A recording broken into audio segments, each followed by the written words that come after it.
has never been true that in order to sympathize with the plight of immigrants or to believe in the American dream, one must reject our constitutional system. To borrow a phrase our president is fond of using, that is a false choice. That was Nevada's Attorney General testifying on Capitol Hill yesterday, presenting the case against the president's executive actions on immigration. Adam Laxalt is a former Navy JAG officer who says he's defending the Constitution. He has defended the Constitution overseas and won't let the president trample on it here at home. Joining us right now with more is Nevada's Attorney General, Adam Laxalt, joining us from Reno today. Good morning to you, Mr. Laxalt. Good morning. Thanks for having me on. It's great to have you. You flew all the way to Washington, D.C. because you wanted the folks in Congress to know that the folks in Nevada are unhappy that the president has exceeded his constitutional authority. Well, we were honored to be invited by the House Judiciary, and certainly a great opportunity to represent the 26 states that have filed this lawsuit. We all feel, and at least preliminarily are agreed with by Judge Hannon, that the executive action here by the president has gone far further than any president has gone using this authority. Surely. Now, I understand you, Mr. Attorney General, got into this lawsuit with the other 25 states. You're now the 26th state, without actually talking to the governor, who feels like you should solve these kind of problems through the legislature. He, too, a Republican as well. How do you answer that?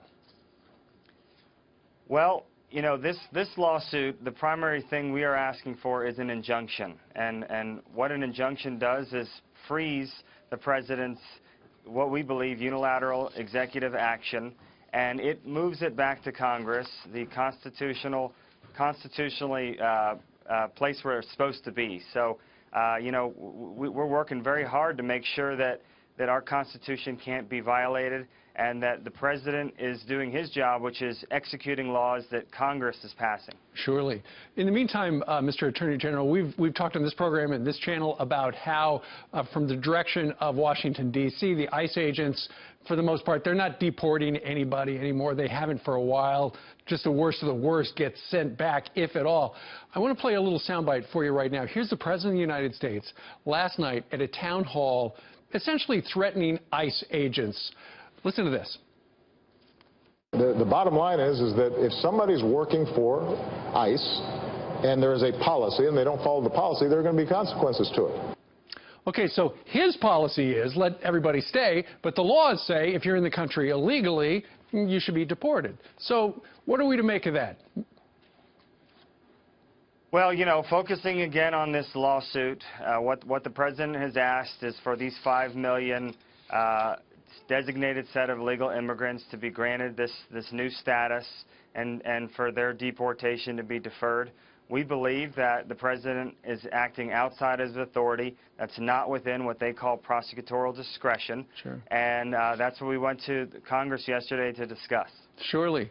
And as well, you know, it's interesting that he's taken this tack because he has said on camera, I know we've got documented at least 22 times, where the president said he didn't have the authority. So now he's taking the authority. Essentially, he's only got two years left on the meter, and he wants to get as much bang for the buck that he possibly can. You know, we hammered that home yesterday. I mean, one of the primary arguments by the government is that he isn't changing the law here. And in fact, when he announced this policy, that was the words out of his mouth. I am changing the law. And he's been asked repeatedly over the last number of years, can he do this? And he said very clearly, it's not within his powers. We have a constitutional system. It's his job to enforce the law, not to make or change the law. So we're just very disappointed that he's decided to go this far and that he has an Attorney General's office that's willing to support this action. All right. He is the Attorney General for Nevada. Adam Laxalt joining us today from Reno. Sir, thank you very much.